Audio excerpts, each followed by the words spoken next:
More than 300 years ago, William Penn planned for his beloved city of Philadelphia to be a green country town, recommending that there be ample room for gardens, orchards, and fields to make the city wholesome and beautiful.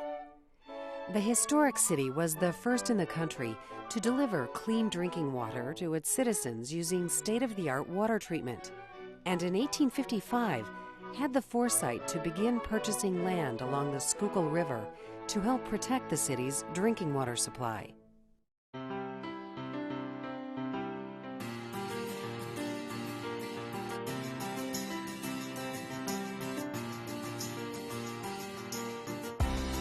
Today, the city is embracing green techniques to infiltrate, capture, and treat stormwater on site. These techniques replicate the natural hydrologic cycle and are a forward-thinking solution to the age-old problem of runoff. Instead of using pipes and tunnels, the goal is to slow the water down, spread it out, and soak it in using innovative solutions.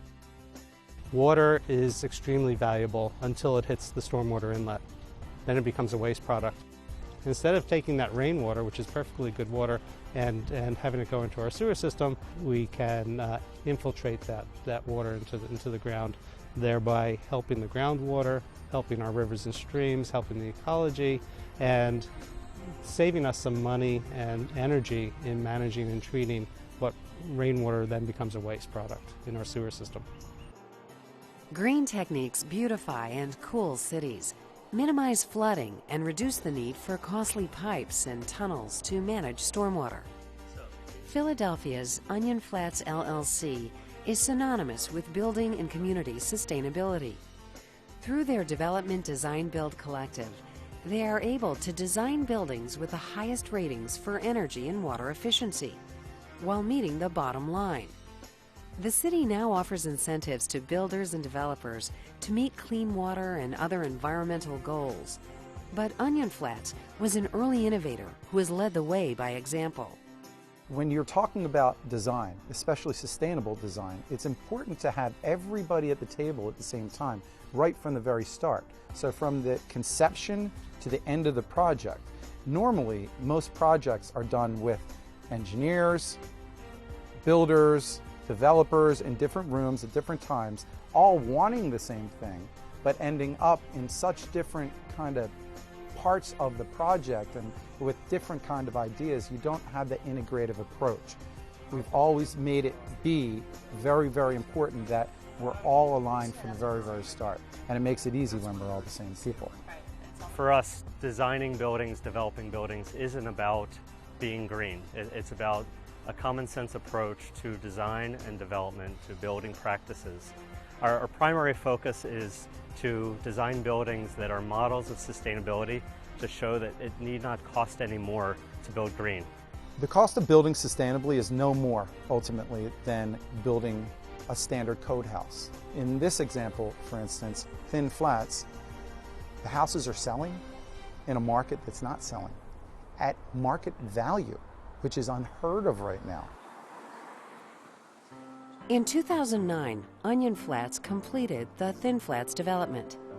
Located in the Northern Liberties neighborhood of Philadelphia, Thin Flats is the first LEED-certified platinum duplex in the United States. LEED stands for Leadership in Energy and Environmental Design and is an internationally recognized green building certification standard. Thin Flats promotes low-impact lifestyles that support the city's mandate to protect water quality. We're sitting here right now at Thin Flats in Philadelphia. They consist of 8 units that are duplexes stacked on top of each other, one at the lower level with 2 floors and one at the top level. Consist of people of all different types, sizes, shapes, and colors, and it is mostly people that are interested in lowering their utility bills by 60% or more. People that want to live in a healthy environment with lots of light and lots of fresh air. The roof on each upper-level duplex not only provides an outdoor livable space, but also captures and treats stormwater. These green roofs hold a layer of growing medium where plants such as sedum, ornamental grasses, and even sunflowers grow and help capture stormwater runoff. Without the green roof, the runoff would go directly into the city's sewer system. On the green roof, as you can see, these pavers have spaces between them, allowing that water to also recharge within the green roof system. The green roof is actually purifying the water that's going into first the green roof and then bypass to beyond. In our project at Thin Flats, we actually capture that water in a rainwater harvesting tank. The green roof has tremendous value in terms of ongoing maintenance of a roof. There's a physical roof membrane like any other roof, but that membrane now is not exposed to the sun, so it's not subjected to the UV degradation. The roof will last 2 to 3 times longer than if it were exposed. The green roof is great because it's an oasis. You know, you can get away from the city and what's down below, and you're covered by, you know, fauna and flowers and plants, and you can entertain up here. It's got, you know, walkways that you can put your grill on, and you can have people up here, and it's spectacular. You have a view of the city. Stormwater runoff from Thin Flats' green roofs and porches travels through downspouts and is delivered to rainwater harvesting tanks or cisterns.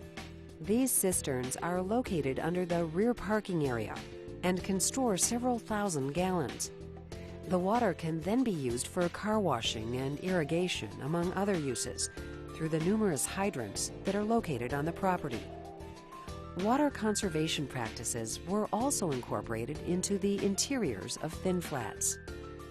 As part of our attention to water conservation, when you look at the bathrooms, we look at low-flow fixtures, low-flow faucets, dual-flush toilets. Again, it's all about water conservation. When you're talking about a sustainable approach in the maintenance on a sustainable building, if it's thought out well, and we like to believe that we think things through, then the maintenance should be no more intensive than any standard building. And in a lot of cases, a lot less intensive. Being an ENERGY STAR partner is part of Onion Flats' sustainable approach.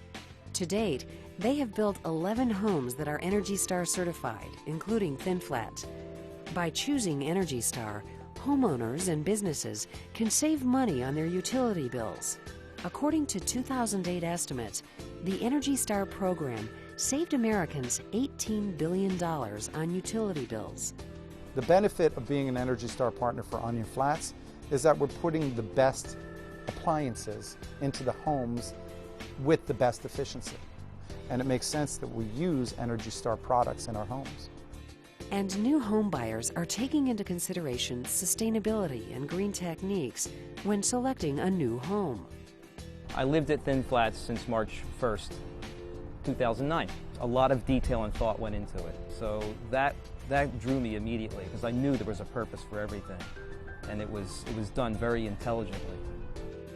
This has been considered the 5-minute community, which means you can get anywhere 5 minutes, and I'm driving a whole lot less.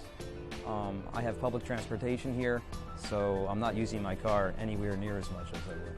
There's stores and restaurants, and you're living in something that's very green and sustainable, something that's saving energy, and something that looks aesthetically just incredible. It's just an incredible place to live.